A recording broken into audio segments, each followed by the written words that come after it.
तो मैं बता दूंगा, ये सेंड भी कर दूंगा आपको ग्रुप पर। और बड़ी बात ये है कि इसको यूट्यूब पर मैं आपको बाद में दिखा दूंगा, फिलहाल तो शायद मैं नहीं कर पा रहा हूँ लाइव, क्योंकि आपको एक्चुअली मैंने ये नहीं बताया ना कि कहाँ पर देखना चैनल वगैरह, आपको प्रॉपर बता दूंगा तो वहाँ देख लेना। कोई बात नहीं, हम एक काम करते हैं, आज की कहानी को स्टार्ट करते हैं। चलिए, रेडी स्टडी गो। सबसे पहले हम बताते हैं और बात करना भाई है ना, बिना बात के पढ़ाना नहीं, पहले बता दिया। बता देना सर आवाज जल्दी से, भी मैंने आपको क्लियर बताया नहीं होगा y इक्वल्स टू a है। sin ओमेगा t प्रॉब्लम हो रही है। ना भाई। वैसे तो ये सिंपल हार्मोनिक मोशन का इक्वेशन होता है। सर आवाज ठीक है, क्लियर नहीं है। सर डबल आवाज आ रही है। क्या हो गया?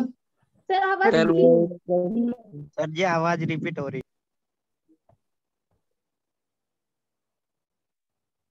क्या हो गया भाई? सर क्लियर आवाज नहीं आ रही है।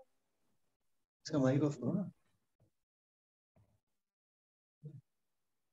हेलो बच्चों, आपकी आवाज क्यों नहीं आ रही मेरे को यार प्रॉपर? सर जी आ रही सर आपकी आ रही है सर। मेरी आवाज आ रही है ना आपको सही? Yes sir. Yes sir. अब आ रही क्लियर है ना, कोई दिक्कत नहीं है? यस यार मुझे आपकी आवाज क्यों नहीं आ रही है? आ रही है सर आपकी आवाज। सर आपकी आवाज अटक रही थी अभी। हेलो सर हेलो हाँ हाँ हाँ, बहुत कम आ रही है पर आ रही है सर थोड़ा आई। सा। हाँ आ रही है। अ, अपना माइक्रोफोन थोड़ा सा पास रख के बोलना। चलो खैर कोई बात नहीं, मेरे को तो सुन पा रहे हो आप, तो आप मुझे बताते चलो जल्दी से। y equals to a sin omega t, y equals to a sin omega t क्या है? एक इक्वेशन है। वैसे तो ये सिंपल हार्मोनिक मोशन का इक्वेशन होता है, पर यहाँ पर जब मैं वेव ऑप्टिक्स पढ़ रहा हूँ बच्चों, अगर मैं ये कहता हूँ कि y equals to a sin omega t minus kx, ये अगर कोई वेव का इक्वेशन है, किसी तरंग का समीकरण है, तो आपको मुझे ये बताना है बच्चों कि इस तरंग का a क्या होता है। देखें कौन बताता है, जल्दी से बताओ a क्या होता है?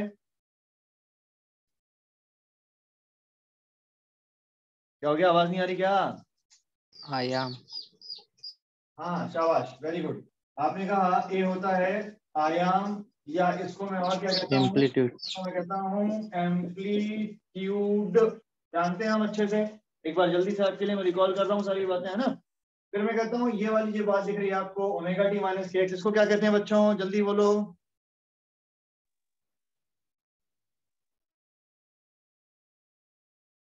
क्या हो गया, कोई नहीं बोल रहा यार, जल्दी से बोलो ना। आयुषी हो नहीं हो तुम वहां पर?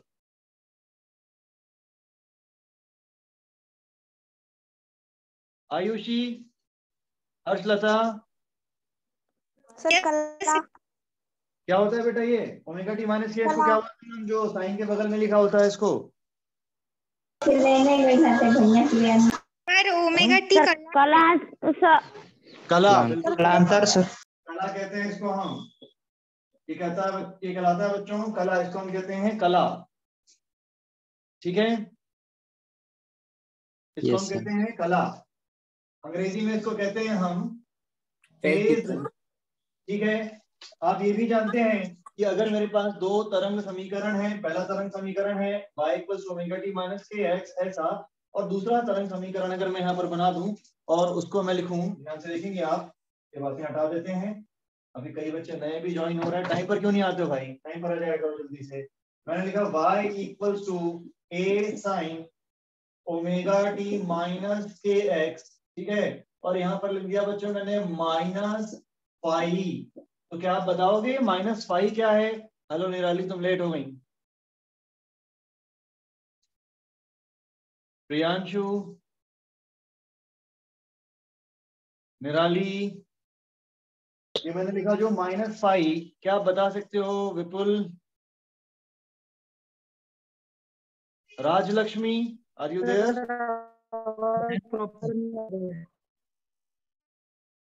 क्या हो रहा है यार, आवाज क्यों नहीं आ रही मुझे आप लोगों की?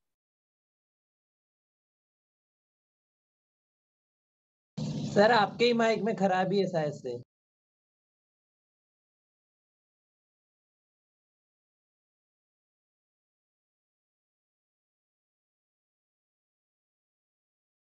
सर बच्चों का ही नेटवर्क इश्यू है, मेरे को तो क्लियर आ रही है।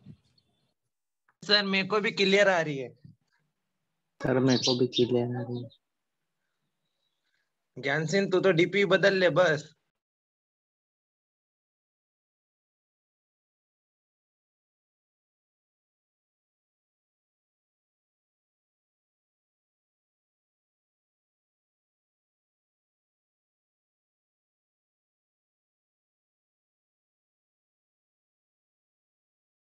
हेलो पीयूष। हेलो। हाँ अब आ रही है आवाज? हाँ सर आ रही है। ये आवाज तो पीयूष की लग रही है मुझे। हाँ सर मैं ही हूँ। अरे वाह। प्रियांशु कहाँ है बाबा? प्रियांशु कहाँ है? सर प्रियांशु का नेटवर्क इशू है। अरे नालायक है। और राकेश? राकेश किसको सर? राकेश के गांव में नेटवर्क नहीं है? हाँ सर, आधे से ज्यादा के गांव में नेटवर्क ही नहीं है। अरे यार तो फिर कैसे पढ़ेंगे अपन यार? वैसे तो गड़बड़ हो जाएगा। सर मैं यूट्यूब। तो जयपुर में बैठा हूँ। चलो मैं रिकॉर्ड करके डालूंगा, फिर बाद में देख सकते हैं वो। वैसे मैं यूट्यूब पे भी डाल दूंगा, तो यूट्यूब में कम डेटा में आप देख पाओगे नहीं क्लासेस को। Yes sir. ठीक है। अभी ज्वाइन कौन नहीं हो पा रहा भाई? किसका मैसेज आ गया? बिल्कुल ज्वाइन नहीं हो पा रहा। सर कहीं तो प्रॉब्लम नहीं आ रही है।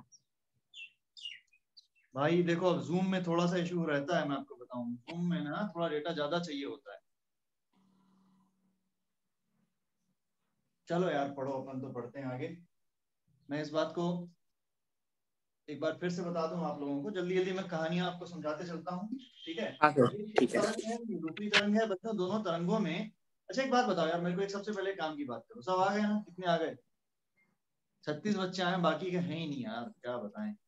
अच्छा अब एक बात बताओ, चलो मुझे ये बताओ, आपके लिए कौन सी टाइमिंग बढ़िया होगी? कौन सा टाइम आपको मैं दे दूं आपकी क्लासेस का? आपसे मैं डिस्कस करना चाह रहा था, नहीं तो मैं तो अपने मन से लगा ही सकता था पहले से। मैं चाह रहा था कि एक बार आप सभी से पूछ लूं कि कौन सा एक ऐसा टाइम है जिसमें आपकी क्लासेस रखी जा सकती हैं यहाँ से। सर थोड़ा जल्दी कर लो, सुबह सुबह। Yes sir. Sir morning morning. में। मॉर्निंग सर में? Morning time. Yes sir, morning sir time. Morning time. 9 बजे से सर। सर 7 बजे। अरे जी सर। अरे 7 बजे 8 नहीं बजे सर, कुछ ज्यादा ही नहीं हो 9 गया? 7 बजे। बजे नहीं सर, 7 बजे नहीं। अरे झगड़े मत करो। देखो सारिका तो अभी आई है। सर 9 बजे तक। यस 9 बजे सर। ठीक रहेगा सर। 9 बजे? हाँ सर 9 जी बजे सर। Yes sir. पहली क्लास देखो राहुल सर की रहेगी। राहुल सर की क्लास देखो, आप लोग अभी ठंड है, आप लोग सो सो के आराम से उठो, घर में हो तो घर का आनंद भी उठा लो थोड़ा सा, है ना? नहीं तो भाग थैंक के यू आना सर। पड़ता है जल्दी से। तो एक काम करते हैं, मेरे ख्याल से हम 10 से रख लेते हैं क्लास, है ना? तो आपका क्लास का जो शेड्यूल होगा कुछ इस तरीके से होगा। मैं आपसे ही पूछ के लगा रहा हूँ, देख लो आप। 10 बजे से राहुल सर की लगा दूं मैं, सर है ना? राहुल सर की करवा दो 9 बजे से। राहुल सर की 9 बजे से, ठीक है। मैं बात कर लेता हूँ राहुल सर से भी एक बार। अभी तो 10 बजे का बोला हुआ है। राहुल सर की अगर अपन 10 बजे से लगाते हैं, थोड़ी देर के लिए मान लो आप, हाँ यस तो सर। ये जो क्लास है ये छोटी रहेगी थोड़ी, क्योंकि इसमें वो रिवीजन ही करवाएंगे आपको। तो इस क्लास का टाइम जो रहेगा ये रहेगा बच्चों 10 बजे से 11 बजे के बीच में। ठीक है, ये 10 से 11 बजे के बीच में रहेगा। और इसके बाद फिजिक्स की क्लास जो होगी आपकी, या केमिस्ट्री की, फिजिक्स या केमिस्ट्री में से कोई एक क्लास रखवा दी जाए इसके बाद, है ना? केमिस्ट्री की कितने बजे से रख ले बताओ आप? 11:30 से कर लेंगे chemistry? Yes sir. Yes sir. Chemistry अपन 11:30 से कर लेते हैं, है ना? हम्म 11:30 से कब तक कर लें इसको हम? 1 तक कर लेते हैं, यस सर। ठीक है ना? और सर फिजिक्स की क्लास 3 बजे तक। 1 3 बजे से तक 3। खत्म हो जाएंगे अपन। फिजिक्स की 1 से 3 सर। फिजिक्स की क्लास अपन इसके बाद रख लेते हैं, 1 से 2:30। 2:30 तक की फिजिक्स रख लेते हैं। और इसके बाद 3 to 4, 3 to 4 आपकी बायोलॉजी की एक और क्लास होगी। Yes three sir. Two four आपकी बायोलॉजी की एक और क्लास होगी। Yes sir. ठीक है, आपकी बायोलॉजी की 2 क्लासेस होंगी, एक मॉर्निंग होगी राहुल सर वाली, और एक एक सर। होगी अरे आवाज बंद करो, कौन टन टन कर रहा है। इसके बाद ये क्लास होगी आपकी ब्रह्मकांत सर की। Yes sir. ठीक है, यस सर। इसमें भी रिवीजन चलेगा, इसमें भी रिवीजन चलेगा, और जल्दी ही फिजिक्स में और केमिस्ट्री में भी रिवीजन स्टार्ट हो जाएगा। ठीक है, एक बात आपको Yes, बता sir. दें, आप इस गलत फहमी में बिल्कुल मत रहना कि आपका एग्जाम जो है वो पोस्टपोन होने वाला है, क्योंकि बच्चों ये केवल एक छोटा सा टाइम है जिसको काटने के लिए आपका स्कूल बंद हुआ है। जैसे ही खत्म होगा चीजें वापस से शुरू हो जाएंगी, और क्लास जो आपका एग्जाम शेड्यूल है उसी टाइम पर होगा, हम ये मान के चलें, खासतौर से 12th का, है ना। यस और सर। नीट जो है ये भी लगभग आप ये मान के चलें कि मई के फर्स्ट वीक में हो जाएगा, क्योंकि मई के फर्स्ट वीक में नीट होने वाला है। तो हम बिल्कुल इस गलतफहमी में ना रहें कि भाई नीट इस बार आगे जाएगा, कोरोना फिर आएगा। ये तो आ गया ना इस बार का कोरोना, तो खत्म है कहा नहीं इस बार, तो अब थोड़ी ना दूसरी बार कोरोना आ रहा है नीट के पहले। तो याद रखना, अब अगर नीट आपका मई में हो रहा है तो हमको आप बिल्कुल भी ये नहीं सोचना है कि जो हम ऑनलाइन पढ़ेंगे इसको वापस से एक बार ऑफलाइन में फिर से पढ़ेंगे। मैं ये नहीं बोल रहा हूँ कि नहीं पढ़ेंगे, परंतु भाई साहब ये अच्छे से मान लें आप कि जो चीज आप अभी से पढ़ रहे हैं, अभी पढ़ रहे हैं, इसको अब देखिए आप ना कल के दिन इस बात का दोष किसी पर नहीं दे पाएंगे कि हमारा ये नहीं हुआ, हमारा वो नहीं हुआ। देखो जब कभी भी आप फेल होते हो ना, तो लोग बाग यही कहते हैं कि आपके कारण आप फेल हो।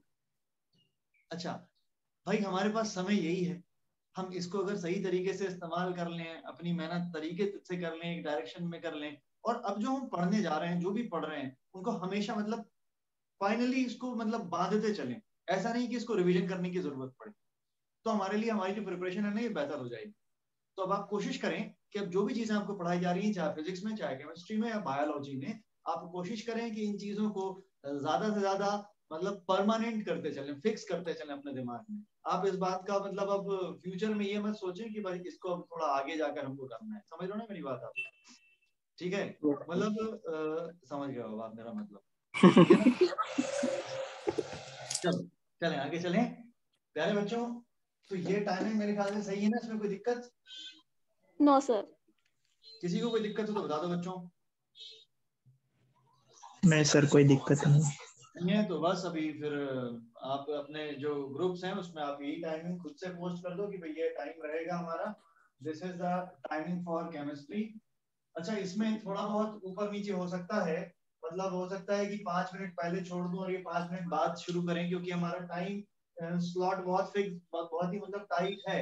आपको हाँ थोड़ा सर। सा मतलब टेक्निकली भी थोड़ी बहुत चीजें कई बार आगे पीछे हो जाती हैं। आपको मोबाइल वगैरह चार्ज भी करना पड़ जाता है। 10 मिनट वाला की चार्ज तो नहीं कर पाओगे, पर खुद तो चार्ज हो जाओगे। मतलब थोड़ा सा 10 मिनट का गैप ले लोगे हाँ तो सर, पानी पी पानी लोगे, वगैरह पीने के लिए। आंखें थोड़ा सा सही कर लो। ठीक है। अच्छा एक बात और बता दूं आपको बच्चों में, ये सारी क्लासेस जो है ना ये आप रिपीट देख पाओगे, मैं यूट्यूब चैनल पर भी डाल दूंगा। और मैं अभी तो नहीं हो पा रहा, पता नहीं क्यों नहीं हो पा रहा है। नेक्स्ट टाइम से मैं इस बात को यूट्यूब पर लाइव भी कर दिया करूंगा। ठीक है, मैं करता था यस हमेशा सर। इस बात की यूट्यूब लाइव। तो जो बच्चे जूम पर डायरेक्ट नहीं देख पाएंगे वो यूट्यूब पर जाके देख लेंगे।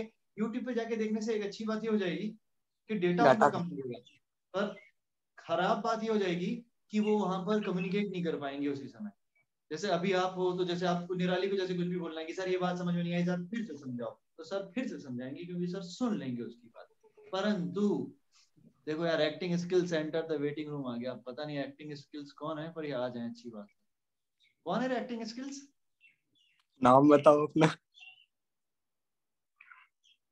नहीं बताइए।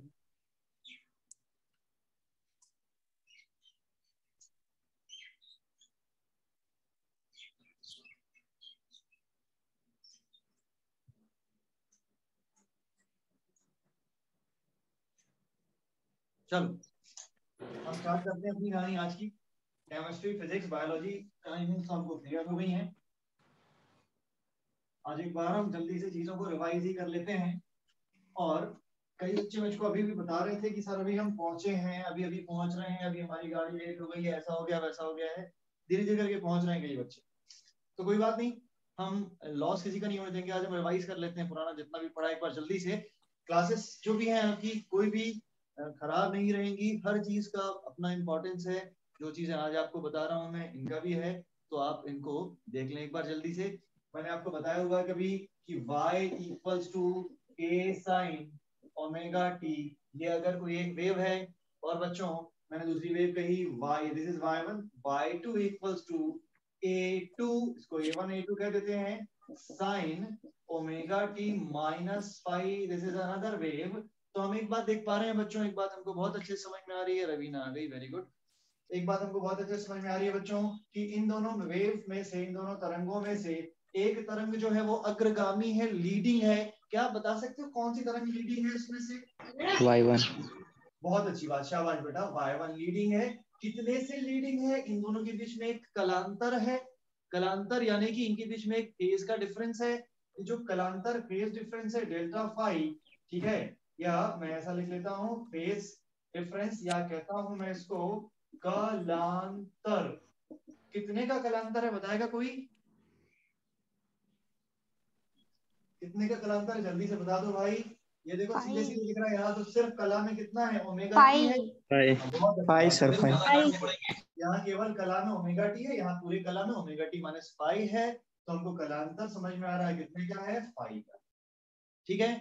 अगर बच्चों में यहाँ पर तरंगों के अध्यारोपण का सिद्धांत लगाते हुए इनके व्यतिकरण का अध्ययन करने की कोशिश करूं, ठीक है, मैं यहाँ लगाता हूँ सुपरपोजिशन ऑफ वेव्स और मैं स्टडी करने जा रहा हूँ इनके इंटरफेरेंस को। तो इनका जो इंटरफेरेंस होगा बच्चों, इनका जो इंटरफेरेंस होगा उसके परिणाम स्वरूप, ठीक है, मुझे जो नई तरंग प्राप्त होगी उसके बारे में मैं कहता हूं, तो दैट विल बी क्या हो जाएगा? y इक्वल्स टू बेटा A1 और A2 का रिजल्टेंट एम्पलीट्यूड A आ जाएगा, इनका परिणामी आयाम A आ जाएगा, और उसको मैं कहता हूं A sine omega T minus theta, sorry theta हो जाएगा ये डेरिवेशन मैंने आपको करवाया हुआ है, बहुत इंपॉर्टेंट है ये, ठीक है। और प्यारे बच्चों हम एक बात ये भी जानते हैं कि हमारे पास जो नया तरंग का आयाम आया है, a new amplitude of wave, कितना आया बताओगे आप जरा? ए का वैल्यू कितना होगा? ए का मान कितना होगा? कौन बता रहा है ए का मान? A1 square plus A2 square plus 2A1 A1 square 2A1 A2 और कॉस कलांतर, ये कलांतर होता है हमारा ना, कॉस कलांतर, पाइस कलांतर। क्लियर है कहानी यहाँ तक? मुझे लगता है यहाँ तक की बात आपको समझ में आई, ठीक है, याद है आपको ये बातें? बहुत अच्छी बात है बच्चों। अगर मैं बात करता हूं कि इस A1 और A2 की, थोड़ा सा इसको अगर मैं A1 A2 को आगे जाकर देखूं, और मुझको यहाँ पर एक बात ये समझ में आ रही है, देखना ना ध्यान से, जो मेरी A1 और A2 है, इनका जो रिजल्टेंट है A, कितना आएगा रिजल्टेंट? A बोलना जल्दी से आप। इनका जो रिजल्टेंट A है निकाला हुआ है, कब की बात? 2-3 केसेस हो जाते हैं। A max A1 square A max कितना होगा बेटा? महत्तम आयाम कितना होगा?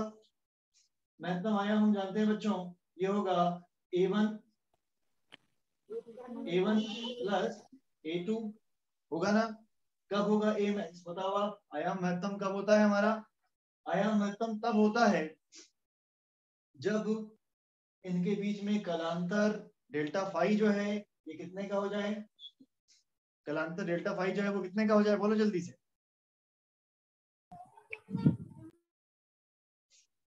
अरे बोलो भाई। 2n पाई, याद कर लो जल्दी से, कितना होता है कलांतर? अगर कलांतर 2n पाई का हो, ठीक है ना? और बच्चों यहाँ पर अगर मैं बोलता हूँ पथांतर कितना आता था, पाथ डिफरेंस कितना आता था, आप जानते हो बच्चों पाथ डिफरेंस जो आता है कितने का आता है? n लैम्डा का।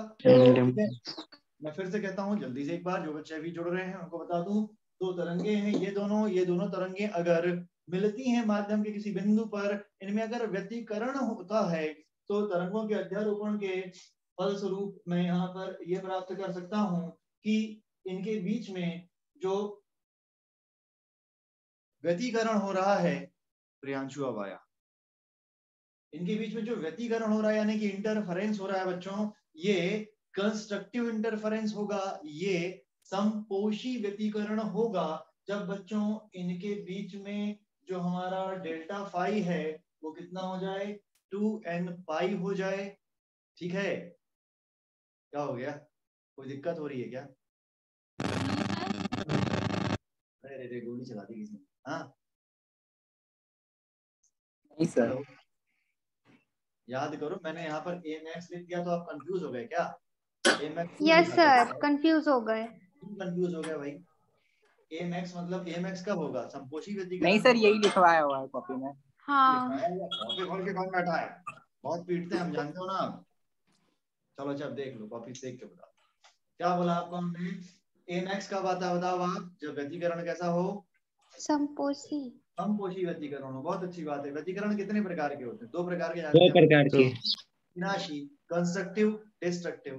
कंस्ट्रक्टिव, डिस्ट्रक्टिव, संपोषी, विनाशी। निश्चय। संपोषी व्यतिकरण कब होता है बच्चों? संपोषी व्यतिकरण तब होता है जब तरंगों के बीच में कलांतर, यानी कि जब वेव्स के बीच में जो फेज डिफरेंस है ये 2n पाई का हो जाए, और इसके बाद हमको जो परिणामी आयाम मिलता है ए मैक्स, वो कितना हो जाता है? दोनों का डायरेक्ट योगफल।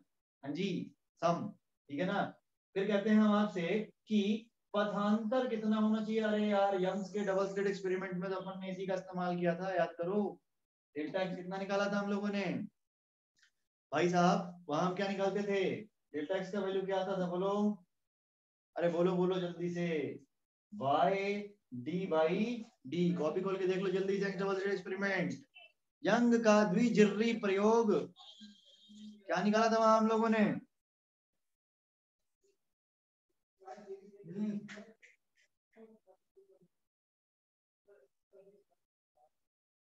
क्या निकाला था? जल्दी बोलो भाई।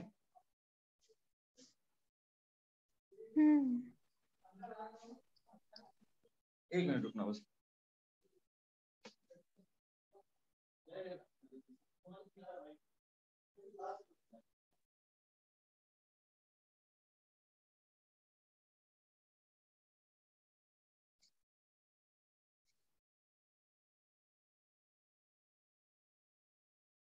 यार बच्चे एक बार में क्यों नहीं आ रहे? बार बार क्यों एडमिट करना पड़ रहा है मुझको जा जाके? और नंबर ऑफ स्टूडेंट्स अभी 32 ही दिख रहे हैं, थोड़ी देर पहले 36 थे, फिर री एंटर हो रहे हैं, उसके बाद कम हो जा रहे हैं। क्या चल रहा है दोस्तों? क्या कहा आपको मैंने?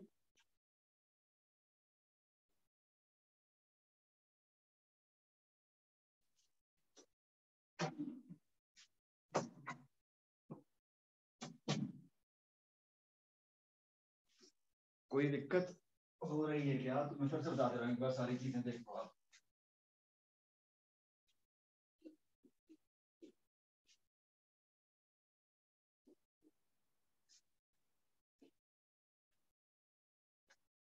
सारी बातें एक बार आपके लिए फिर से लिख दे रहा हूं मैं। बच्चों, हमारे व्यतिकरण जो है दो प्रकार के होते हैं। एक होता है संपोषी। संपोषी को हम और क्या कहते हैं? इसको हम और कहते हैं बच्चों कंस्ट्रक्टिव इंटरफेरेंस। संपोषी को और क्या कहते हैं? Constructive interference. इस केस में क्या मिलता है हमको? हमको जो ए नेट मिलता है बच्चों, वो क्या मिलता है? A1 प्लस A2, दोनों आयामों का सम मिल जाता है। याद है ना आपको? Yes sir. और बच्चों, अगर मैं यही कहता हूं विनाशी, विनाशी व्यतिकरण में क्या होता है? बोलो। विनाशी यानी कि अगर मैं कहता हूं डिस्ट्रक्टिव इंटरफेरेंस है हमारा, तो डिस्ट्रक्टिव इंटरफेरेंस में क्या होता है? बोलो जल्दी से आप। यहाँ पर ए नेट जो है ये क्या हो जाता है? A1 minus A2। A1 minus A2, और यहाँ पर मैं मॉड लगा देता हूँ। बड़े वाले से छोटे को घटा लो, या जो भी आ रहा है उसका चिन्ह आप ऋणात्मक से धनात्मक कर दो। ये बात तो हमको समझ में आती है यहाँ पर। ठीक है। अच्छा बच्चों, एक बात हमने और देखी थी यहाँ पर कि संपोषी व्यतिकरण के लिए जो हमारा डेल्टा फाई था, ये कितना आता है? ये आता है 2n पाई। 2n पाई। यहाँ अगर मैं n का मान रखने जाऊं तो n का मान क्या हो सकता है? 0 हो सकता है, 1 हो सकता है, 2 हो सकता है, 3 हो सकता है, और अन्य। ठीक है। इसके कारण मुझे जो डेल्टा फाई का मान मिलेगा बेटा, डेल्टा फाई कितना मिलेगा? बोलो जल्दी से। ये डेल्टा फाई मुझको मिलेगा पाई, सॉरी 0 मिलेगा, या क्या मिलेगा?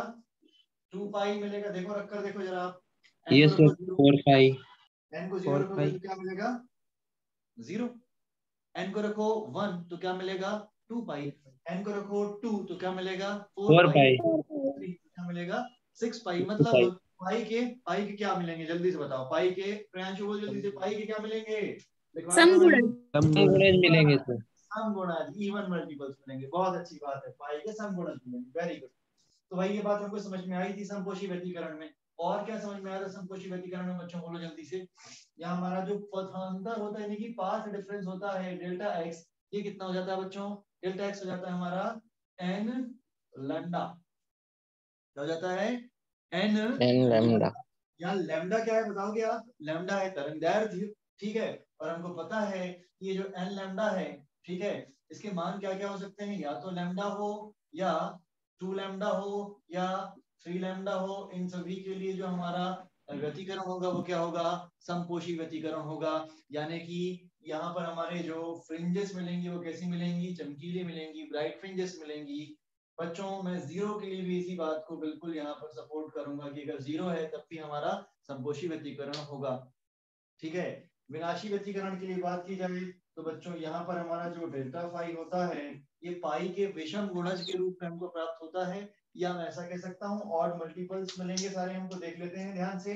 मैंने कहा डेल्टा फाई कितना होता है भाई, 2n two plus N 1 plus pi. 1 pi. Plus 1, बहुत अच्छी बात है, पाई, बहुत अच्छी बात, वेरी गुड। अगर मैं n को रखता हूँ 0 तो डेल्टा फाई कितना मिलेगा बताओ जल्दी से आप, पाई। जब n Pi. 0, बहुत अच्छी बात है। तो हमको ये डेल्टा फाई कितना मिलेगा, डेल्टा फाई मिलेगा पाई, बहुत अच्छी बात। जब बच्चों n है 1 क्या मिलेगा 3 बताओ pi.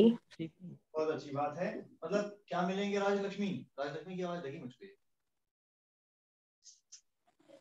हेलो राजलक्ष्मी आपने बोला, नो सर।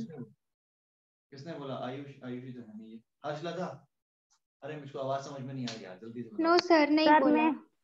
सर मैं हूँ। कौन है, आयुषी है? जी सर।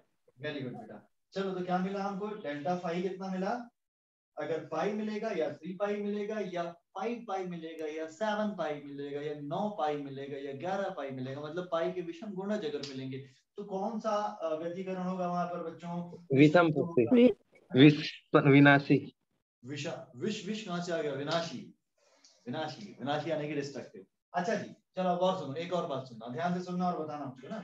अगर बच्चों मैं कहता हूं आपसे, ध्यान सुनना, अगर मैं कहता हूं आपसे कि हमारा पाथ डिफरेंस कितना होगा, पथांतर कितना होगा, पथांतर कितना देखा था हम लोगों ने विनाशी व्यतिकरण के लिए, बेटा ये हो जाएगा डेल्टा एक्स का वैल्यू हो जाएगा 2n प्लस 1 लैम्डा बाई 2, ऐसा ना? यस। देखो जरा आप जब जब आपको n का वैल्यू 0 रखोगे कितना आएगा बताओ जल्दी से, डेल्टा x, n को 0 रखोगे कितना आएगा, डेल्टा 2 पाई। Lambda by 2. ठीक है। n को और अलग अलग वैल्यूज रखो, n की, n को रखो आप 1, n को रखो 2, n को रखो 3, आपको क्या मिलेगा, ये लैम्डा बाई 2 मिलेगा या 3 लैम्डा बाई 2 मिलेगा या 5 लैम्डा बटे 2 मिलेगा, और ऐसा मिलता चला जाएगा, ठीक है। समझ में आई बात की नहीं आई? अब इस पर एक सवाल कर रहा हूँ मैं, देखते हैं, बहुत अच्छा सवाल कर रहा हूँ, बहुत ध्यान से समझना बच्चों। आपसे बोला गया कि भाई साहब दो गोले, ना ना ना, दो दो प्रकाश स्रोत थे, दो प्रकाश स्रोत थे, एक प्रकाश स्रोत ये था बच्चों, एक प्रकाश स्रोत ये था, ध्यान से समझना ना, ये प्रकाश स्रोत S1 था, ये प्रकाश स्रोत S2, ठीक है। प्रियांशु आवाज आ रही है ना? दो क्या थे बेटा, दो थे लाइट सोर्स, ठीक है। इन दोनों लाइट सोर्स के बीच का जो डिस्टेंस था ना बच्चों, ये था मान के चलिए आप 3 लैम्डा, कितना था दोनों के बीच का डिफरेंस, 3 लैम्डा। आपसे पूछ रहा है कि बताओ इस वृत्त की अगर बात करें, इनके आसपास बनाए हुए किसी वृत्त की बात करते हैं तो कितने चमकीले और कितने काले बिंदु दिखाई देंगे, यानी कि उन बिंदुओं की गणना करनी है जहां पर constructive interference and destructive interference हो रहे होंगे, ठीक है। आपसे पूछ रहा है निराली कि वो पॉइंट्स कितने होंगे जो ब्राइट होंगे, वो पॉइंट्स कितने होंगे जो डार्क होंगे, मतलब यहाँ हमको फाइंड करना है कि कहां पर कंस्ट्रक्टिव और डिस्ट्रक्टिव इंटरफेरेंस पॉसिबल है। देखो सवाल कितना खूबसूरत है, केवल इतना बोला गया कि दो क्या है प्रकाश के स्रोत, कौन कौन से प्रकाश के स्रोत हैं बच्चों, एक है S1 और एक है S2, दोनों के बीच की दूरी कितनी बताई है, दोनों के बीच की दूरी बताई है 3 लैम्डा। और प्रश्न क्या आ गया, प्रश्न ये आ गया कि बताओ इस पर वो कौन कौन से बिंदु होंगे जो चमकीले होंगे और कौन कौन से बिंदु ऐसे होंगे जहां पर प्रकाश नहीं होगा, जो डार्क पॉइंट्स होंगे। आपसे बोल रहा है ब्राइट पॉइंट्स कौन कौन से होंगे एंड डार्क पॉइंट्स कौन कौन से होंगे, ठीक है। फिगर आउट कर सकते हो क्या? ट्राई करो जरा, क्या करेंगे? प्रियांशु प्रियांशु तो बोल नहीं रहा, नालायक है सर पूरा मतलब कंस्ट्रक्टिव होगा सर डार्क एक भी नहीं होएगा। सर, कंस्ट्रक्टिव होगा पूरा। चलो सुनो मेरी बात ध्यान से, बहुत अच्छे सुनना। हम बात करते हैं, इसको हटा लेते हैं ना, ये आपने देख लिया ना अच्छे से, ये अच्छे से याद है ना? मतलब क्या क्या समझ में आया? अगर पाई के समगुणज मिलेंगे, अगर पाई के समगुणज मिलेंगे तो कौन सा इंटरफेरेंस? समपोसी। समपोसी। अगर पाई के विषम गुणज मिलेंगे तो कौन सा विनाशी। विनाशी। लैम्डा के इंटीग्रल मल्टीपल मिलेंगे, इंटीजर मल्टीपल मिलेंगे, मतलब ऐसा मिलेगा, लैम्डा मिलेगा, फिर 2 लैम्डा मिलेगा, फिर 3 लैम्डा मिलेगा, फिर 4 लैम्डा, फिर 5 लैम्डा, तो कौन सा व्यतिकरण, कौन सा इंटरफेरेंस? समपोसी व्यतिकरण। ऐसा मिल रहा है कि एक जगह लैम्डा मिल रहा है, फिर लैम्डा, सॉरी लैम्डा नहीं मिल रहा है, लैम्डा पूरा नहीं मिल रहा, आधा लैम्डा, 1.5 लैम्डा, 3.5 लैम्डा, 4.5 लैम्डा, ऐसा मिल रहा है ना भाई साहब? क्या मिल रहा है आपको? लैम्डा बाई 2 मतलब आधा लैम्डा, 3 लैम्डा बाई 2 मतलब 3/2 यानी कि 1.5, या बोला जाए तो 1.5 लैम्डा, या 5 बाई 2 मतलब 2.5 मतलब 2.5 लैम्डा। अगर ऐसे लैम्डा मिल रहे हैं हम लोगों को, तब बच्चों कहानी क्या होगी? तब कहानी ये हो जाएगी विनाशी। तो अब इसी सवाल को हम यहाँ पर सवाल को ना इसी तरीके से थोड़ा सा देखने की कोशिश करेंगे। बहुत आराम से देखना इस बात को, बड़े ही आराम से देखना यार, आज का काम चला लो, फिर अपन इसको और अच्छे से कर लेंगे। ये देखो बच्चों, ये हो गया S1, ये हो गया S2, ठीक है। अब एक बात बताओ जल्दी से, पहला सवाल का जवाब देना मुझको आप। मैं इस पॉइंट की बात करता हूँ, इस बिंदु, अच्छा इनकी बीच की डिस्टेंस कितनी दी हुई है? इनकी बीच की डिस्टेंस दी हुई है हमको 3 लैम्डा। तो एक बात बताओ, दिमाग में सबसे पहले क्या आ रहा है भाई? देखो, चमकीले और काले बिंदुओं की बात की जा रही है, मतलब कहीं ना कहीं तो व्यतिकरण की बात, फ्रिंजेस की बात हो रही है। इतनी बात तो दिमाग में आ गई ना? आई कि नहीं बोलो? आई कि नहीं आई बोलो? इतनी बात तो समझ में आ गई, ठीक है। फिर आपसे कहा जा रहा है कि भाई साहब लैम्डा दिया हुआ है केवल। अगर बेटा लैम्डा दिया हुआ है केवल, यानी कि ये भी समझ में आ गया, अगर संपोषी विनाशी मतलब कंस्ट्रक्टिव डिस्ट्रक्टिव तो लगाना है निराली, परंतु फाई की कोई कहानी हमें नहीं पता। मतलब यहाँ जो भी होने वाला है वो किसका होने वाला है बोलो आप? पाथ का होने वाला है। पथांतर पर सारी चीजें चलेंगी, आगे निर्भर करेंगी। तो अगर पथांतर पर निर्भर करेंगी तो पथांतर पर कैसे निर्भर करेंगी? हम इस बिंदु की बात करते हैं। यहाँ पर पथांतर कितना होगा? S1 S2 का पाथ डिफरेंस कितना होगा? बोलो जल्दी से, कितना होगा यहाँ पर? S1 और S2 का पाथ डिफरेंस यहाँ पर कितना होगा? जल्दी से बोलो कितना होगा भाई साहब? किसी तरंग को यहाँ से यहाँ तक आने में जितना रास्ता तय करना पड़ेगा, मेरे हिसाब से यहाँ से यहाँ तक आने में भी उतना ही रास्ता तय करना पड़ेगा। क्या हम यंग डबल स्लिट एक्सपेरिमेंट भूल गए? क्या हम भूल गए जहाँ पर स्लिट 1 स्लिट 2 और ये हमारा क्या होता था? कोई पर्दा होता था, इसका जो मध्य बिंदु होता था इसको क्या बोलते थे हम? इसका जो सेंट्रल पॉइंट होता था, सेंट्रल मैक्सिमा। उच्च। Very good. क्या बोलते थे इसको हम? केंद्रीय उच्चिष्ट।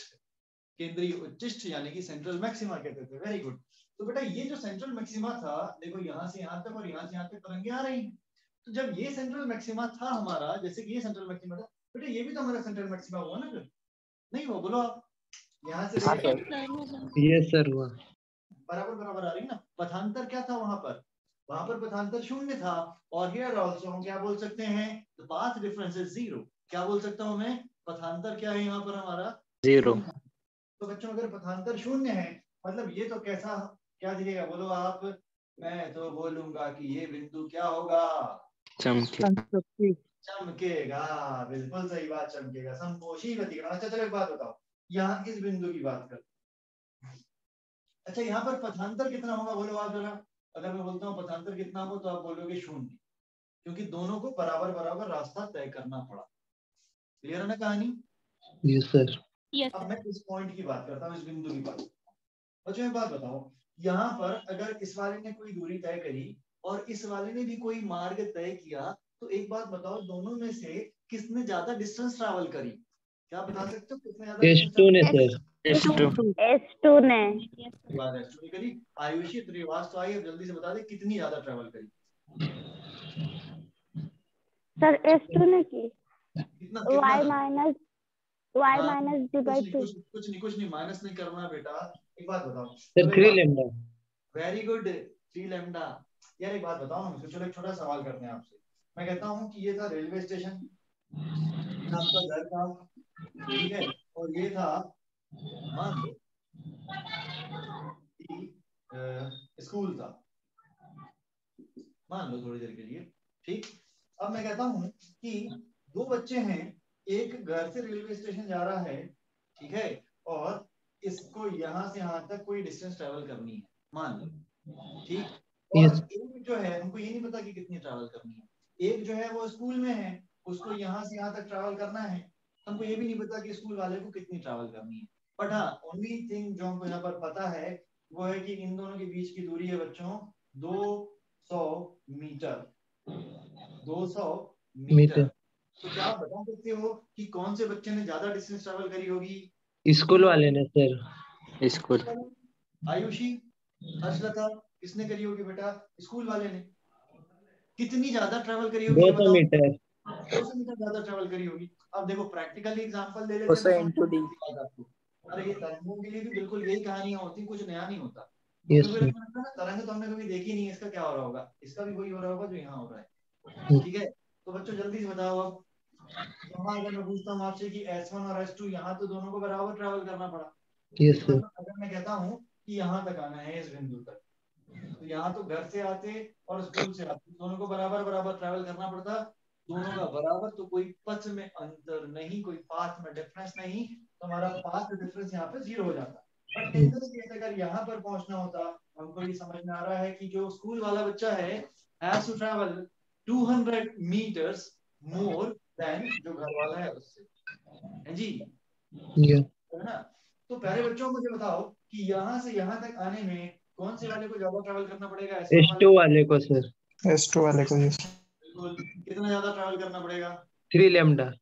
3 लैम्डा। अच्छा, तो यहाँ पर पथांतर कितना हो गया बोलो जल्दी से? पथांतर यानी कि पाथ डिफरेंस। यहाँ पर पाथ डिफरेंस कितना हो गया बोलो? 3 लैम्डा। 3 लैम्डा हो गया, बिल्कुल सही बात है। तो 3 लैम्डा में कौन सा व्यतिकरण होगा बोलो जल्दी से बोलो? 3 लैम्डा विनाशी सर, विनाशी। समपोषी। विनाशी कब होता है? विनाशी होता है बेटा लैम्डा बाई 2 में, 3 लैम्डा बाई 2 में, 5 लैम्डा बाई 2 में। नीचे वाला तो आया क्या? आधी तरंग दैर्ध्य आई क्या? नहीं आई। आधी तरंग दैर्ध्य नहीं आई मतलब नहीं होगा विनाशी, है ना। यहाँ पर अगर पूरा आ रहा है ना, मतलब क्या आ रहा है, अगर 1 लैम्डा आ रहा है या 2 लैम्डा आ रहा है या 3 लैम्डा का पाथ डिफरेंस आ रहा है, तो ऐसे सारे पाथ डिफरेंसेस में, ऐसे सारे पथांतरों में क्या होगा? समपोषी व्यतिकरण होगा बच्चों। होगा नहीं होगा? Yes sir. होगा नहीं होगा? Yes sir. पक्का? Yes sir. ये क्या है?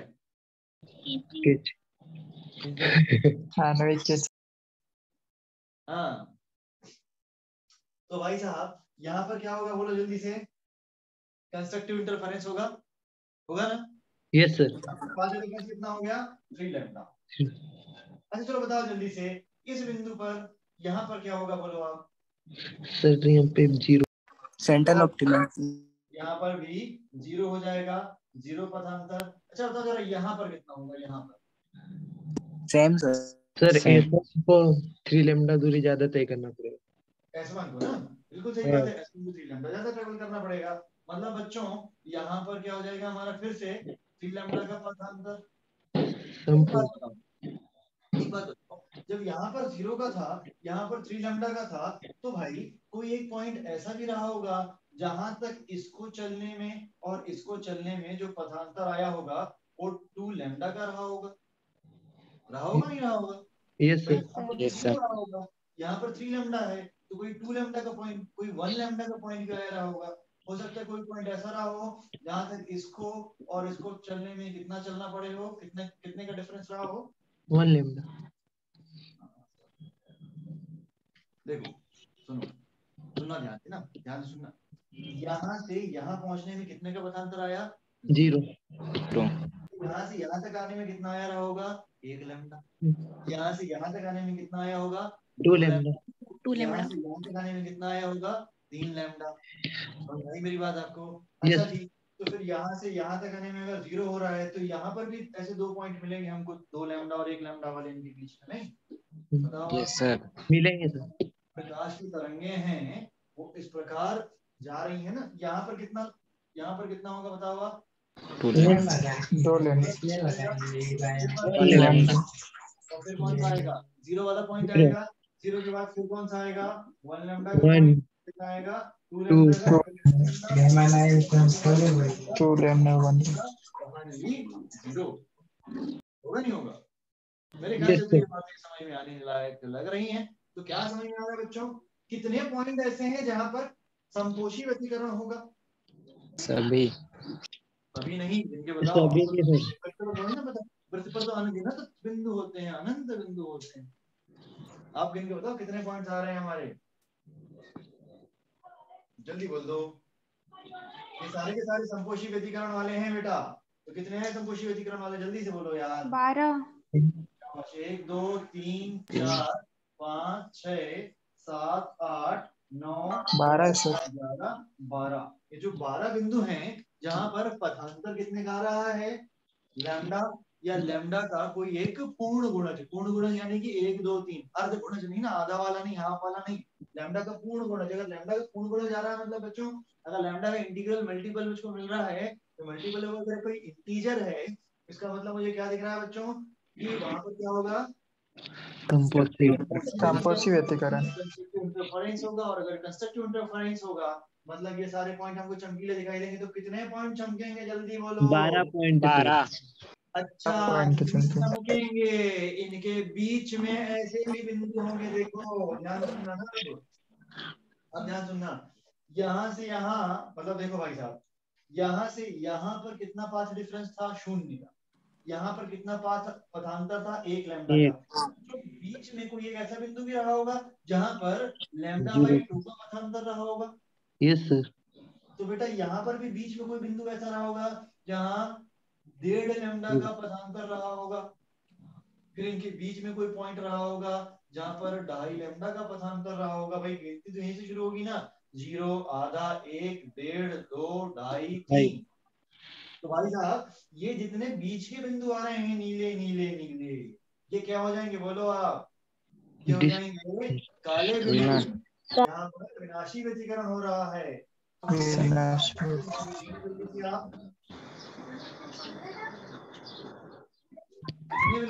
होंगे?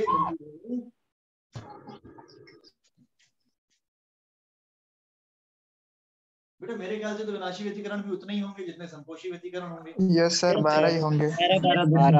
12। ये बात ही नहीं है, जितने संपोषी व्यतिकरण उतने विनाशी व्यतिकरण। तो ये सवाल एक बार मैं आपको एक बार और आपके तरीके से पूछता हूँ, आपको जवाब देना है और सही जवाब देना है। जल्दी से एक बार ना, बहुत जल्दी मुझे बता दो जरा। आप मैं आपसे कहता हूँ फिर से, 2 प्रकाश स्रोत हैं, इनके बीच की जो दूरी है अब की बार बच्चों दी हुई है ये 2 लैम्डा की। ठीक है, आपसे बोला जा रहा है इस वृत्त में कितने बिंदु चमकीले और कितने बिंदु काले होंगे? बताओ जल्दी से।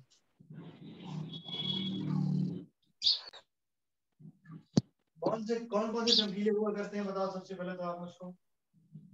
कौन कौन से चमकीले होंगे? 1 2 3। ये तो चमकीला होगा, ये तो चमकीला होगा। 6 सर। यहाँ पर पदांतर कितना होगा जल्दी से? 0 0 से। यहाँ पर कितना होगा? यहाँ पे 2 लैम्डा ज्यादा। 2 लैम्डा से। यहाँ पर कितना होगा? 2 लैम्डा। 2 लैम्डा। 2 लैम्डा, बिल्कुल सही बात है। अच्छा तो ये 0 और 2 लैम्डा के बीच में क्या आएगा बोलो आप? 1 लैम्डा। 1 से।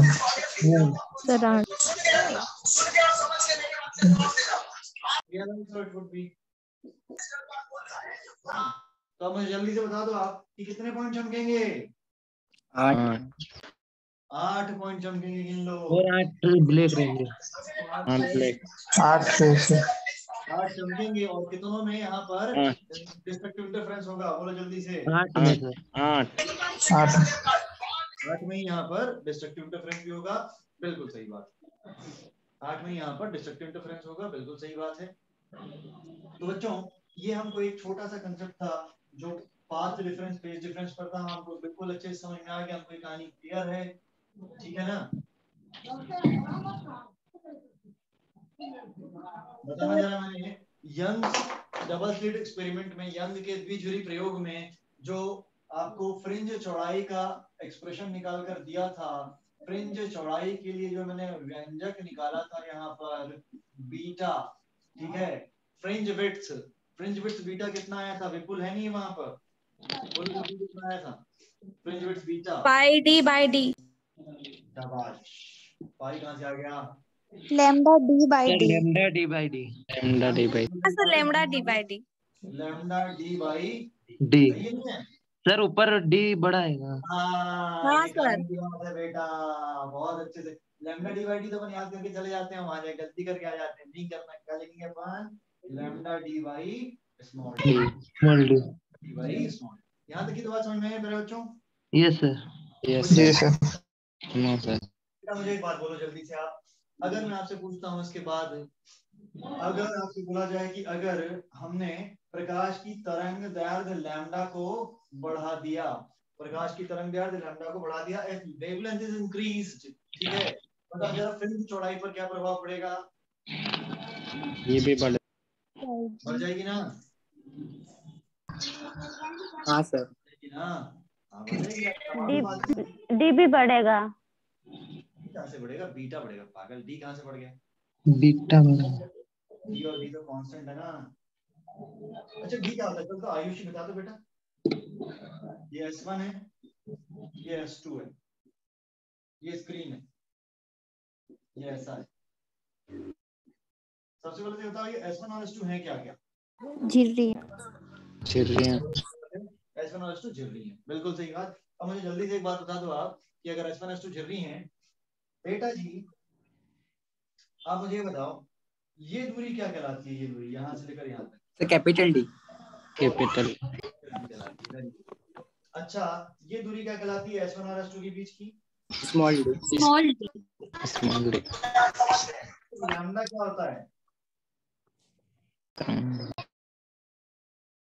प्रकाश का तरंग तरंग दैर्ध्य, ठीक है, वेवलेंथ बोल दो, दिक्कत हो रही तो वेवलेंथ बोल दो। देखो तरंग दैर्ध्य बोलते हो ना तो आप खुद ही कंफ्यूज जाते हो कि व्हाट इज तरंग दैर्ध्य। जब आप वेवलेंथ बोलते तो कहीं समझ में आता अच्छा वेव की लंबाई होगी वेवलेंथ। हाँ जी वेवलेंथ है ये। अगर मैं कह रहा हूँ लैम्डा इज वेवलेंथ, ठीक है।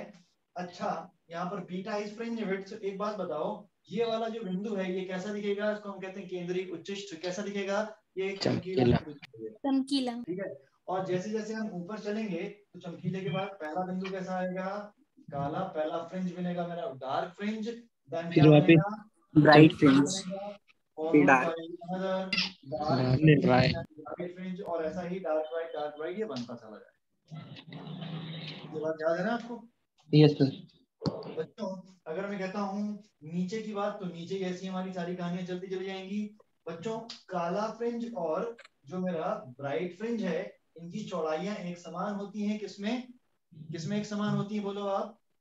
व्यतिकरण में।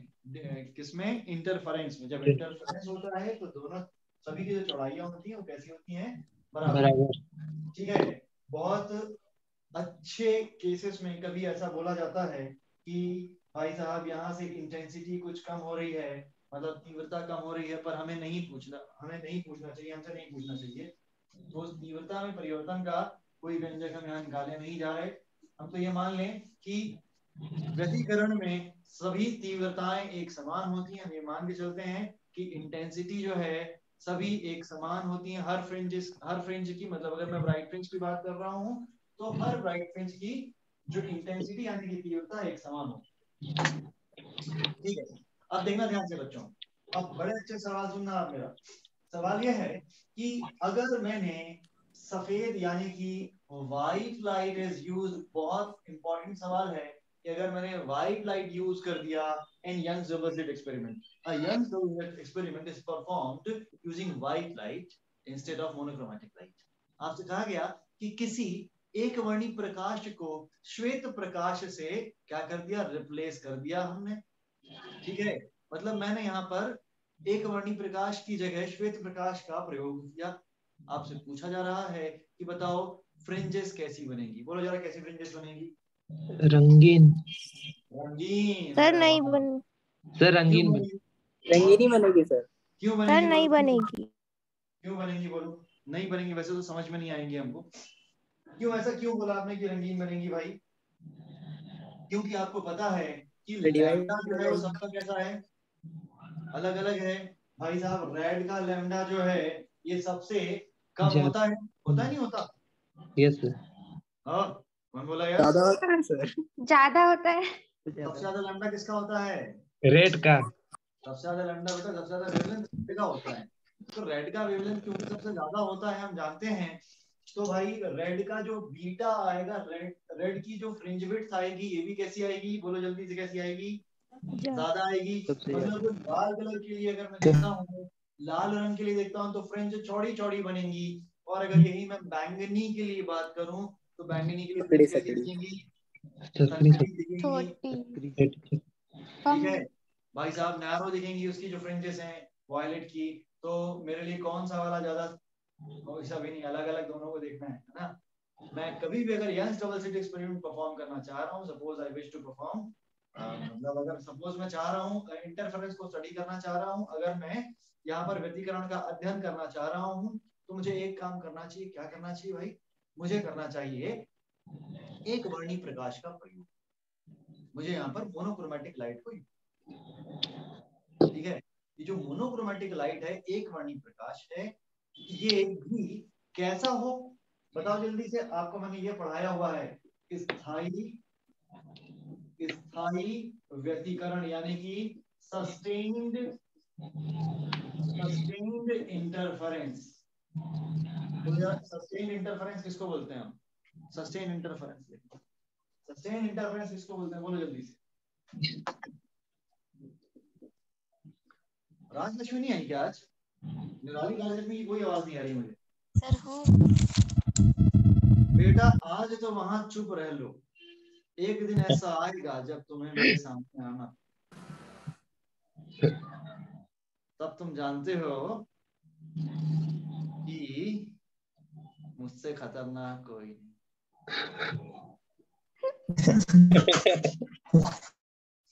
यार मुंह पे आज की बेइज्जती तो मत कर।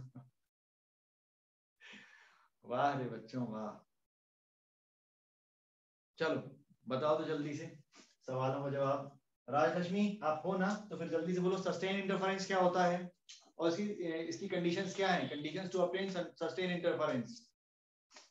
सर इसका प्रारंभिक कलांतर सदैव नियत रहना चाहिए, नहीं तो मतलब उसका व्यतिकरण स्थायी नहीं होगा।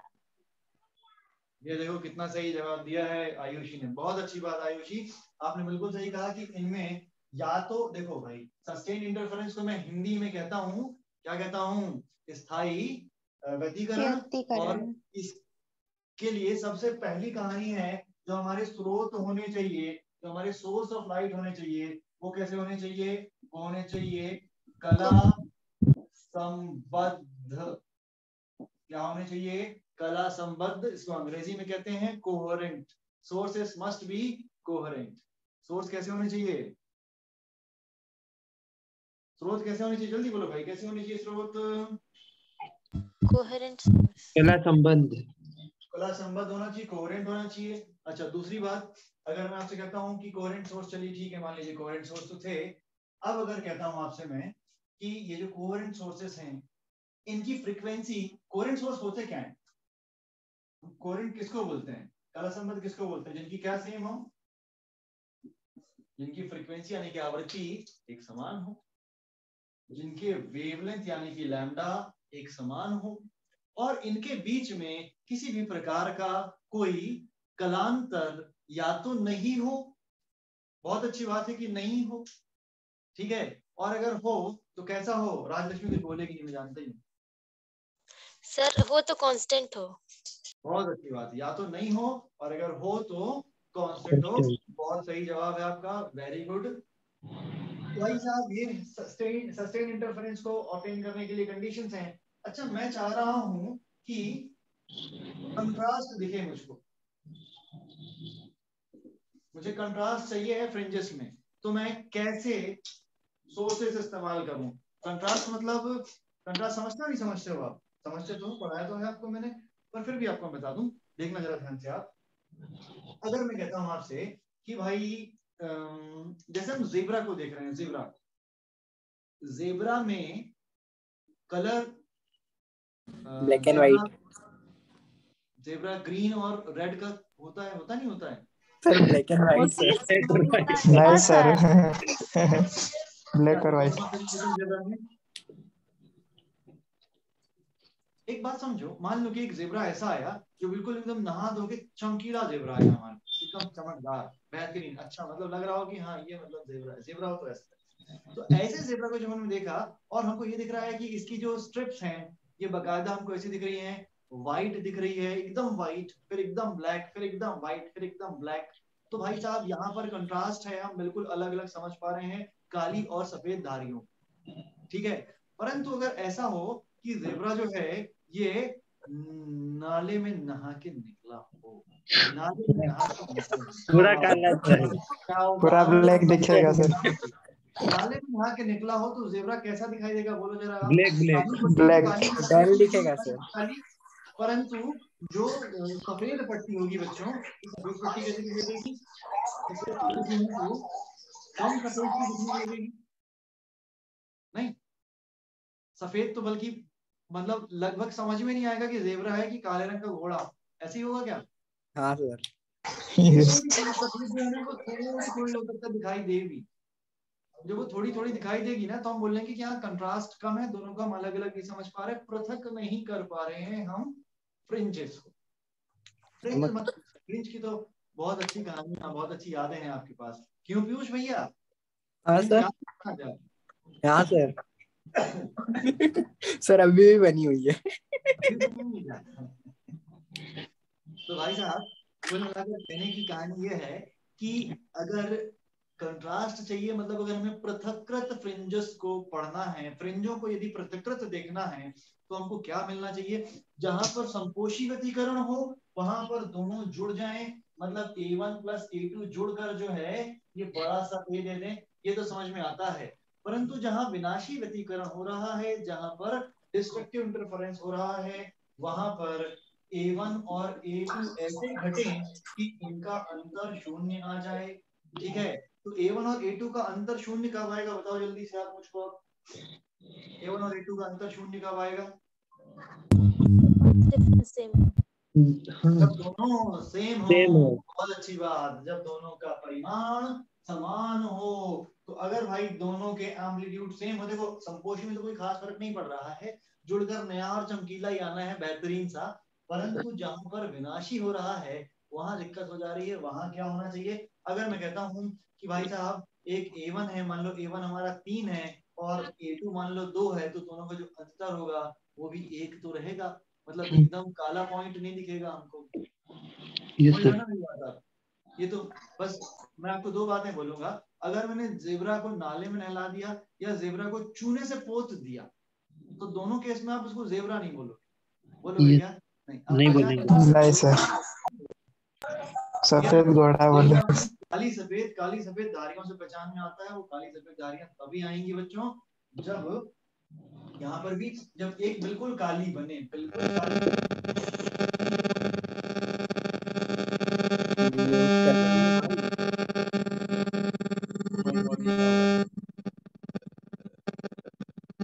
कौन कैसी बातें कर रहा भाई? आप लोग अपना थोड़ा सा बैकग्राउंड साउंड थोड़ा सा कम करके बैठा करो। हाँ जी कोई बात नहीं बच्चों, एक काम किया करो, जब आप क्लास में बैठा करो ना तो आप ईयरफोन्स का इस्तेमाल जरूर किया करो। ईयरफोन्स भले ही आप ईयरफोन कानों में लगाना तो पड़ेगा, तभी तो आपको मेरी आवाज आएगी। ब्लूटूथ हेडसेट आप यूज कर सकते हो, पर आप कोशिश ये करो कि आप कोशिश इस बात की करो कि आप ईयरफोन का इस्तेमाल करो, जिससे आपका जो माइक्रोफोन रहेगा ना वो आपके पास रहेगा और आप जो भी कहोगे वो ही मुझको समझ में आएगा, मुझको इधर उधर की दूसरी आवाजें नहीं आएंगी। जो हमारा ईयरफोन होता है ना, उसमें एक खास बात ये रहती है कि वो बात के इधर उधर के जो नॉइस है उनको हटा देता है, वॉइस जो इधर उधर के साउंड होते हैं ना उनको भी वो हटा देता है। ठीक है, वाह, फूकने के लिए नहीं बोला तेरे को मैं।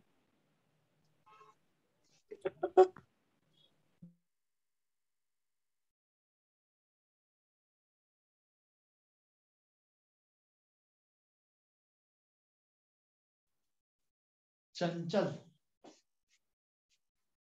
चलो कोई बात नहीं, ये बातें हमें समझ में आई ना बच्चों। आप में से कोई ऐसा है जो लैपटॉप से देख रहा है?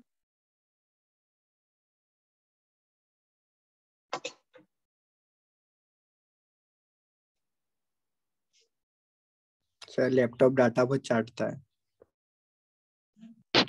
एक बात तो है, ये बात तो है। बिल्कुल सही बात है, इसमें तो कोई शक नहीं। अरे यार ये चंचल कौन है और इसको क्यों परेशानी हो रही है? चलो जी, चलो इन्हीं भावनाओं के साथ अब हम आगे बढ़ते हैं। तो हम लोगों ने अच्छा एक और सवाल पूछूंगा मैं आपसे बच्चों। यंग ट्रबल्स का एक एक्सपेरिमेंट था जिसमें हमने बीटा निकाला था। कितना निकाला था बीटा? बेटा बीटा हम लोग निकाल चुके हैं। बीटा का मैग्नीट्यूड हम कितना निकाल चुके हैं? बीटा इज लैम्डा कितना? अब सवाल यहाँ पर ये आ रहा है कि if the whole arrangement is immersed in a liquid having refractive index mu equals to 4/3, अगर पूरे तामझाम को, पूरी व्यवस्था को अगर हमने पानी में डुबा दिया है और पानी ऐसा है जिसका रिफ्रैक्टिव इंडेक्स यानी कि अपवर्तनांक 4/3 है, तो आपसे कहा जा रहा है कि बताओ क्या फर्क पड़ेगा फ्रिंज की चौड़ाई पर। ठीक है, पहला बोल रहा है कि फ्रिंज की चौड़ाई जो है ये 4/3 गुना हो जाएगी, 4/3 गुना हो जाएगी, मतलब 4/3 टाइम्स हो जाएगी। दूसरा आपसे बोल रहा है कि 3/4 गुना हो जाएगी। ठीक है, तीसरा बोल रहा है कि अपरिवर्तित रहेगी, यानी कि आपको अंग्रेजी में बोलूं कि यहाँ मैं बोल सकता हूं कि it becomes 4/3, ठीक है, मतलब 4/3 टाइम्स, सॉरी ये 4/3 टाइम हो जा रही है अपनी, या यहाँ पर कहा जा रहा है कि ये 3/4 टाइम्स हो जा रही है, या बोला जा रहा है कि नो चेंज, मतलब there will be no change in the fringe width. और लास्ट बोल रहा है, लास्ट ऑप्शन क्या है? अरे लोना नाना प्लीज, चलो बोलो जरा आंसर क्या होगा, पढ़ाया आप लोगों को? सर ए वाला सोच के जवाब दो भाई। Second sir. सेकंड कौन बोला? सही जवाब के साथ अपना आंसर, अपना नाम भी दिया करिए। सर सेकेंड होगा। क्यों सेकंड होगा बेटा? क्योंकि हम जानते हैं कि बीटा जब हम बात करते हैं इमर्ज्ड केस में, हम बीटा जब देखने जाते हैं तो हमको क्या मिलता है? बीटा न्यू जो मिलता है पानी में डूबने के बाद, वो क्या मिलता है? पुराना वाला बीटा बटा म्यू, पुराना वाला बीटा बटे म्यू। ठीक है, तो पुराना वाला बीटा कितना है बच्चों? पुराना वाला बीटा तो भाई मान लो कि हमारा बीटा ही है, लैम्डा डी अपॉन डी। हाँ, इसको मान लो कि बीटा ही है पुराना वाला बीटा। तो और नया वाला बीटा क्या हो जाएगा बच्चों? नया वाला बीटा हमारा ऐसा हो जाएगा, पुराना वाला बीटा तो बीटा ही है, नया वाला बीटा हो जाएगा आपका कुछ ऐसा, ये हो जाएगा बीटा, नया वाला बीटा लिख देता हूँ यहाँ पर, beta mu equals to beta divided by mu. Mu कितना होता है? 4/3। ठीक है बेटा, अगर ये 4/3 ऐसा आया है तब ये पलट जाएगा ना, क्या हो जाएगा बोलो आप? 3/4 हो जाएगा। 3/4 टाइम्स बीटा। थोड़ा सा हम लोगों को इन बातों पर ध्यान देना पड़ेगा बेटा, ये पलट जाएगा तो कितना हो जाएगा? 3/4 गुना। जिन बच्चों ने भी दूसरे ऑप्शन को सही कहा उनकी तो बात ही अलग है, और जिन्होंने नहीं कहा उन्होंने तो मुझसे बात ही नहीं करी, पता नहीं क्यों नहीं बात कर रहे हैं। कई बच्चे वहां जाके नाराज हो गए, मुंह फुला के बैठ गए। हाँ जी, कौन कौन नाराज हो गया जी? देखो बिल्कुल नाराज है, निराली नाराज है, सर विपुल तो ज्वाइन ही नहीं हो पा रहा, ऐसा बोल। सर नाराज नहीं है। कौन नाराज नहीं है? नहीं है सर, नाराज कोई भी नहीं नाराज नहीं है। है। तो बात क्यों नहीं कर रहे हैं ये बच्चे? सर लास्ट अप्रैल से छुप के बैठे।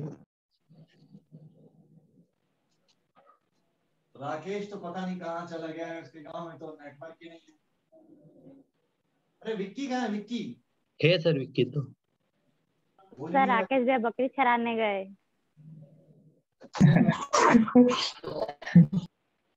विक्की सर आई से देखने गई थी। आगे देखने गई थी। हाँ विक्की, ओ विक्की। विक्की कुछ नहीं बोल रहा यार, विक्की नहीं है। सो गया होगा सर। दिख रहा है कि नहीं दिख रहा है कि नहीं? उसका नाम दिख रहा है, नहीं दिख रहा है? सर था तो सही। अच्छा सर अभी नहीं है। अभी नहीं है। गोपाल है कि नहीं? गोपाल, गोपाल, दीपक, संदीप, राज, दिनेश, सुनील, सुनील भी नहीं है क्या? नहीं है सर।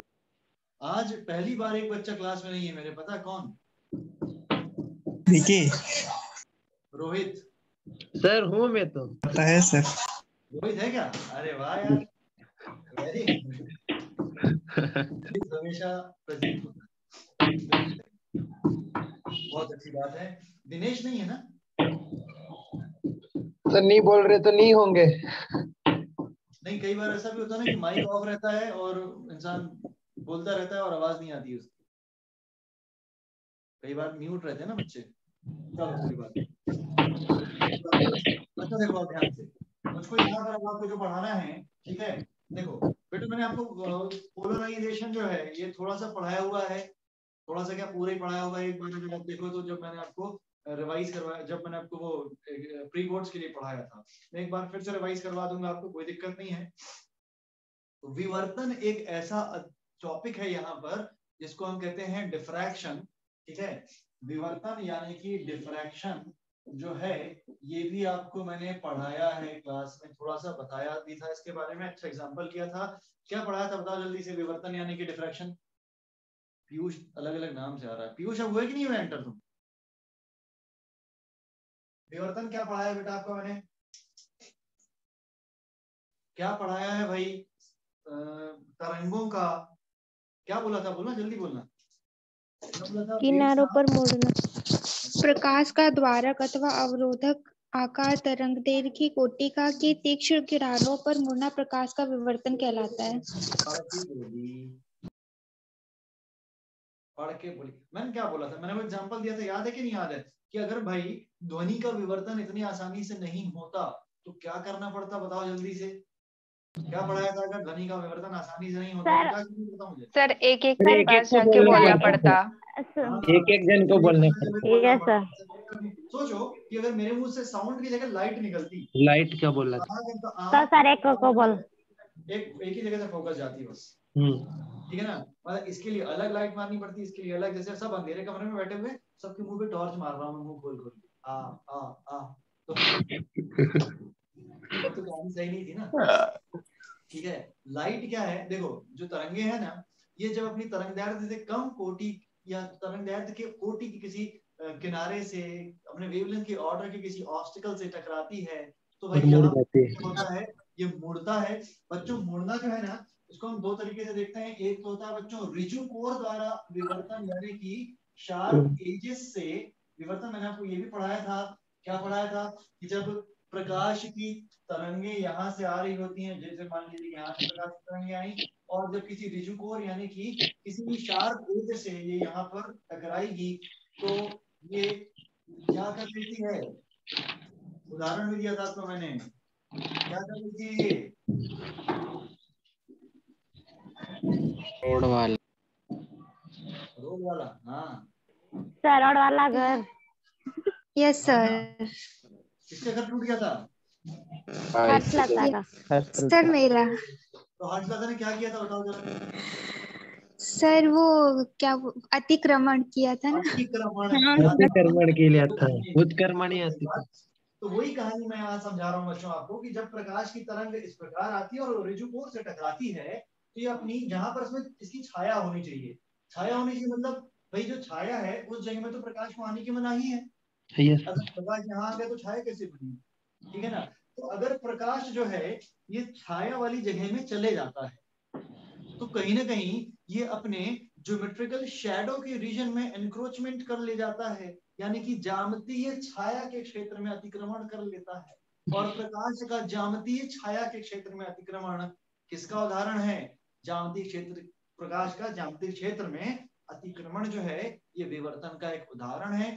इस प्रकार के विवर्तन को हम कहते हैं फ्रेस्नेल विवर्तन, ठीक है। फ्रेस्नेल विवर्तन, फ्रेस्नेल डिफ्रैक्शन, फ्रेनेल डिफ्रैक्शन भी कहते हैं। ये लोग इसको फ्रेनेल कह देते हैं, इसको साइलेंट बोल देते हैं। मेरे को क्या यार उसका तो नाम था फ्रेस्नेल, ठीक है, जैसे बोलना है बोलो आप, ठीक है। फ्रेस्नेल विवर्तन वो विवर्तन होता है जिसमें ऋजुकोर द्वारा प्रकाश का इस प्रकार से मुड़ना जो है वो समझाया जाता है, ठीक है। बच्चों एक और विवर्तन होता है जिसको हम कहते हैं फ्रानहाफर विवर्तन। फ्रानहाफर विवर्तन जो है उसमें हम पूरे के पूरे तरंगाग्र समझते हो ना, तरंगाग्र यानी कि वेव फ्रंट, पूरे के पूरे वेव फ्रंट का डिफ्रैक्शन देखते हैं हम। देखो ये एक एकल झिरी है, एकल झिरी मतलब सिंगल स्लिट है राजलक्ष्मी। इस सिंगल स्लिट में अगर ऐसा कोई वेव फ्रंट आया, ये वेव फ्रंट कौन सा वेव फ्रंट कहलाएगा बताओ आप? स्फेरिकल कहलाएगा या प्लेन वेव फ्रंट कहलाएगा? बोलो कैसा तरंगाग्र कहलाएगा ये? वक्रीय तरंगाग्र कहलाएगा या समतल तरंगाग्र कहलाएगा? जल्दी से बोलो, कैसा तरंगाग्र है ये? कैसा वेव फ्रंट है? प्लेन वेव फ्रंट है। बच्चों जब ये प्लेन वेव फ्रंट आता है ना किसी ऐसे सिंगल स्लिट पर, जब ये आता है ऐसे सिंगल स्लिट पर जिसकी जो किनारे हैं ना ये कैसी हैं? तीक्ष्ण है, ठीक है। तो बच्चों ये पूरे का पूरा जो वेव फ्रंट है ना वो यहाँ से क्या होता है, अब देखो भाई यहाँ पर मान लो कि एक वेव ऐसे आई, दूसरी वेव ऐसे आई, ठीक है। और ये जो वेव्स हैं ये क्या हो रही है, यहाँ से बैंड होकर यहाँ पहुंच रही हैं ऐसे। तो एक बात बताओ जल्दी से, कौन सी वाली वेव को ज्यादा चलना पड़ेगा? पूरा का पूरा वेव फ्रंट पलटा है ना यहाँ से, देखो पूरा का पूरा वेव फ्रंट आया था ऐसे, ये वेव फ्रंट था हमारा, ये वेव फ्रंट ही यहाँ से क्या हो गया, अब मुड़ गया, और मुड़ने के बाद वो वहां जा। तो मुझे बताना जरा कौन सी वेव जो है, कौन सी वेव जो है वो यहाँ ज्यादा ज्यादा पदांतर के बाद पहुंची होगी? नीचे वाली से। नीचे वाली।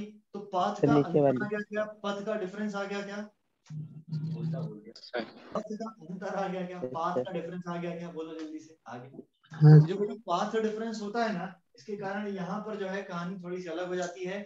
बच्चों बात को आप कुछ इस तरीके से समझ सकते हैं। देखिए मैं जहां तक देख पा रहा हूँ एमपी बोर्ड में इसका कोई डेरिवेशन नहीं आना चाहिए, क्योंकि नहीं आया हुआ देख रहा हूँ मैं।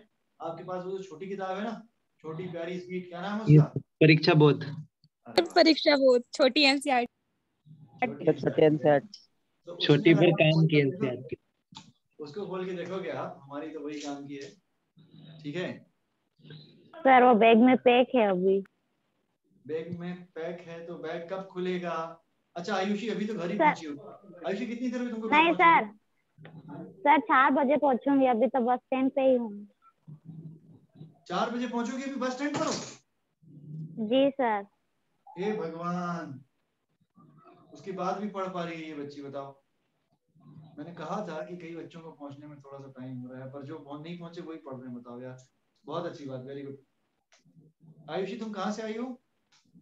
झाबुआ मत बोलना। हरिनगर से।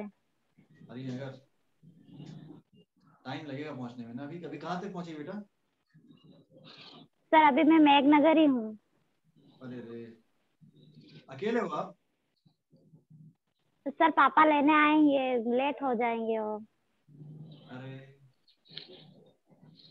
और मोबाइल में चार्ज? सर मोबाइल तो चार्ज कर लिया था प्लेटफॉर्म पे।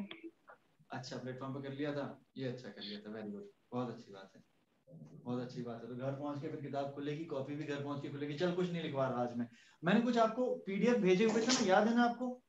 यस सर भेजे थे। वो नोट कर लिए नहीं कर लिए? No sir. क्यों नहीं किया बेटा? कब तक कर लोगे? आज कर लेंगे सर। Yes sir. अब तो घर पहुंच गए हो ना आराम से? यस अब घर सर। पहुंच गए हो तो आप हाँ सर। आराम से उसको नोट कर लो आप आराम से, ठीक है? और करने के साथ साथ एक बार रीडिंग भी ले लो उसकी, और फिर मैं नेक्स्ट क्लास में वो सारी चीजें आपको एक्सप्लेन भी कर दूंगा, ठीक है? आज अब यही है ना कि कई बच्चे पहुंच ही नहीं पाए हैं प्रॉपरली, रास्ते में ही हैं। Yes sir. जब पहुंच जाए घर में अच्छे से, तो फिर आपको कुछ ऐसा पढ़ाया जाए जिसमें आपको लिखवा भी दिया जाए। किसी का लॉस नहीं होना चाहिए। एक बार को जो घर पहुंच चुका है उसका रिवीजन हो जाए तो रिवीजन तो बढ़िया होता है, नुकसान नहीं होना चाहिए, ठीक है? बहुत अच्छी बात है बच्चों। तो क्या लग रहा है, ऐसे पढ़ पाएंगे नहीं पढ़ पाएंगे? समझ में आ रही बातें कि नहीं आ रही? आ रही है सर। समझ में तो। परेशान मत होना, जितना भी समझ में आए समझो आप, ठीक है? और आप तो मेरा नेचर जानते हो, आपको वापस से पढ़ाऊंगा ही मैं सब कुछ।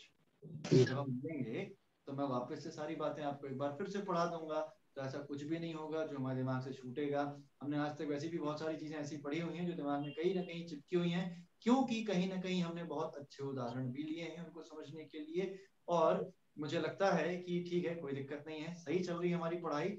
आपको मुझे रिकॉल करवाने में सारी चीजें या रिवाइज करवाने में ज्यादा से ज्यादा 10 दिन का टाइम चाहिए।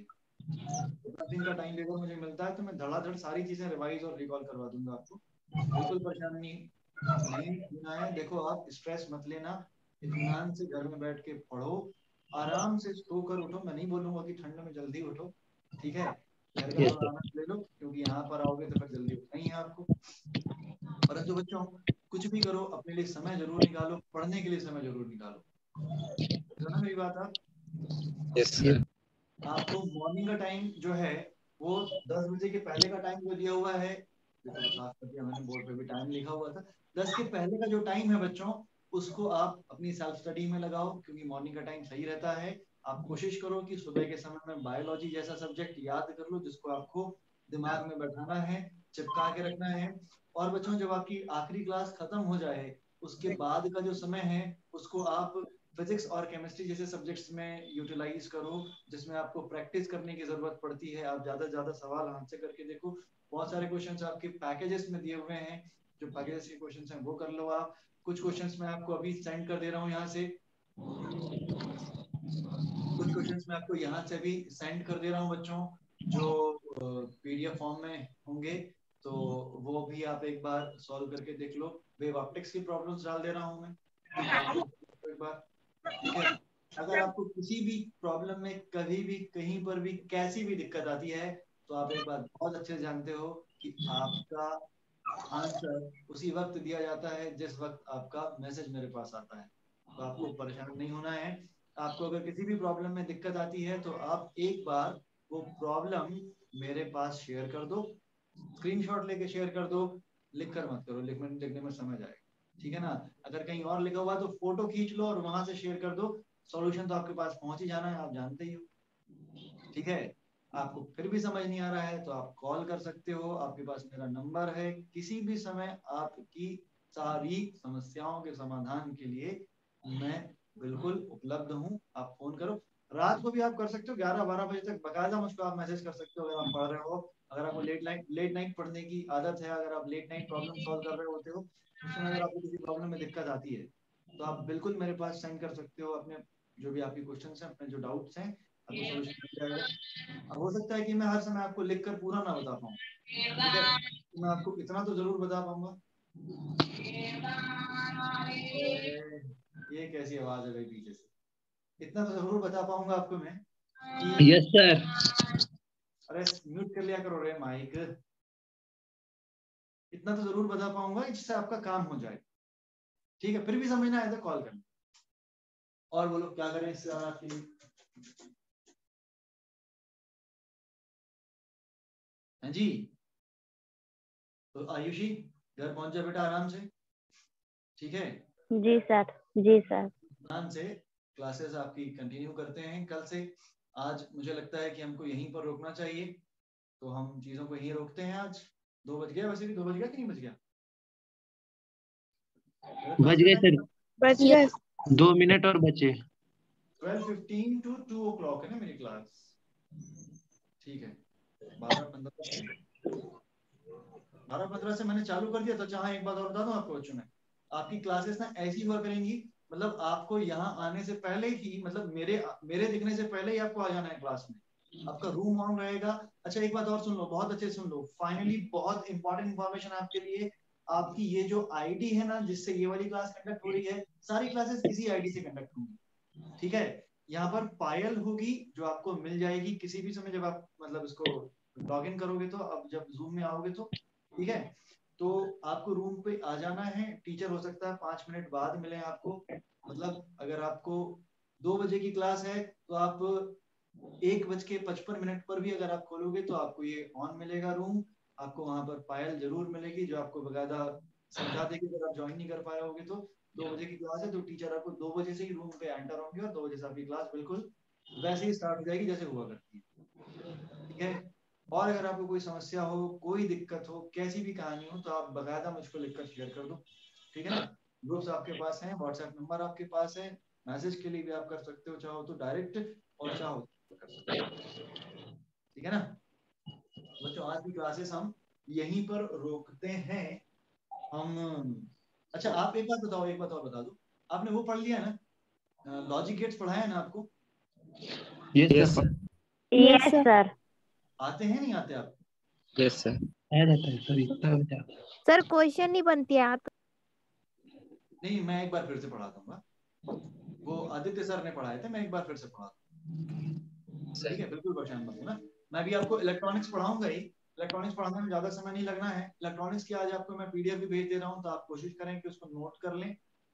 ठीक है, अब भी भेज दे रहा हूँ, बस क्लास खत्म होने के 1 मिनट के अंदर ही भेज दे रहा हूँ। ठीक है, कोशिश करें कि आप उनको नोट कर लें अपनी कॉपीज में, जहां पर भी आप नोट करते हैं अपनी नोटबुक्स में, और फिर बाकी चीजें जो है मैं एक्सप्लेन तो कर ही दूंगा। ठीक है, चलो आज हम इसको यहीं पर एंड कर लें। यस बाय बाय बच्चों। Thank you sir. Bye sir. Thank you sir. Bye sir. Thank you sir. कौन है रे? सुन रहा हूँ, सब सुन रहा हूँ। अरे इधर आओ।